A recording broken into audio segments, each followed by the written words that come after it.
Diriwayatkan dalam buku Nasaihul Ibad karya Syekh Imam Nawawi Al-Bantani, terbitan tahun 1813 sampai dengan 1897. Syekh Hasan Al-Basri berkata, sesungguhnya rusaknya hati disebabkan oleh 6 hal atau 6 perkara dalam hidup ini. Yang pertama, kata beliau, manusia sengaja berbuat dosa dengan harapan kelak taubatnya akan diterima. Pernyataan tersebut berarti sama saja meremehkan dosa. Dan ketika kita meremehkan dosa itu, meskipun dosa tersebut yang ringan, maka dosa tersebut menjadi besar di sisi Allah. Kita tidak menyadari hal yang demikian. Kemudian penyebab yang kedua, hati itu bisa rusak, mempelajari ilmu namun tidak mau mengamalkannya. Dalam satu syair Arab dikatakan bahwa ilmu yang tidak diamalkan bagaikan pohon kayu yang tidak berbuah. Sekalipun pohon itu besar, batangnya besar, akarnya menancap ke bumi, dahan-dahannya cukup rindang, tetapi pohon itu tidak menghasilkan buahnya.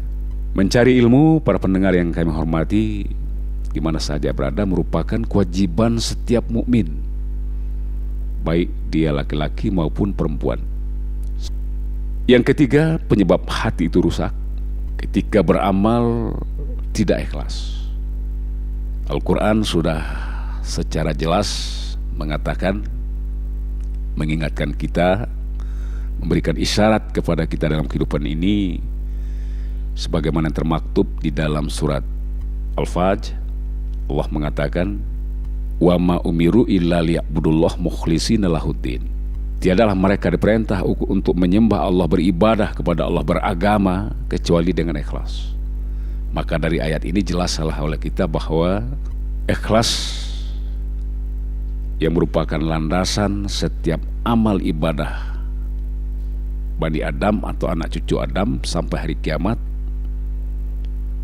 sampai kita menghembuskan nafas yang terakhir atau selagi hayat masih di kandung badan, yang diterima oleh Allah adalah amalan yang ikhlas. Maka ikhlas itu sudah merupakan harga mati di sisi Allah yang tidak bisa ditawar-tawar lagi, ya kan? Penyebab yang keempat, hati itu bisa rusak, memakan rezeki dari Allah namun tidak mensyukurinya.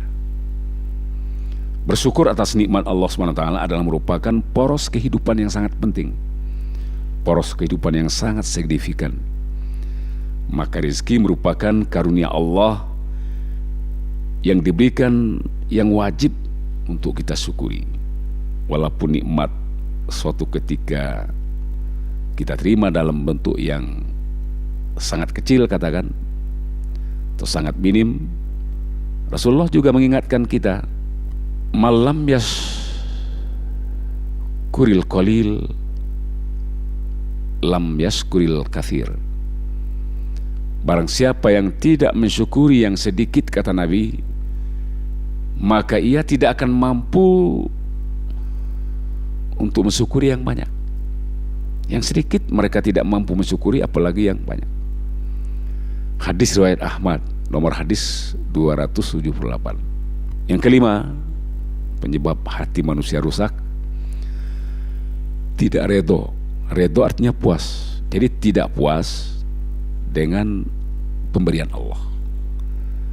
Redho dengan pemberian Allah SWT adalah merupakan sifat qanaah yang akan membuat hati manusia merasa cukup dan merasa puas terhadap rezeki yang dimilikinya. Rasulullah juga mengingatkan dalam satu hadis yang sangat simpel sekali, sidang para pendengar yang kami hormati. Kata beliau, al-qanaah kanzun la yalna.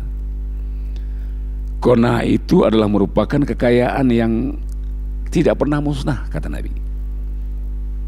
Tidak pernah hancur,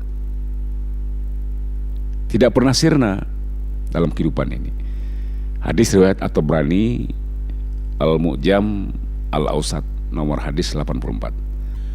Penyebab hati manusia rusak dalam kehidupan dunia ini adalah kita ikut atau bersama menyaksikan ada saudara kita yang meninggal dunia, yang dipanggil oleh Allah, dan ada yang ikut mengangkat mayat, memasukkan ke liang lahat dan jenazah itu.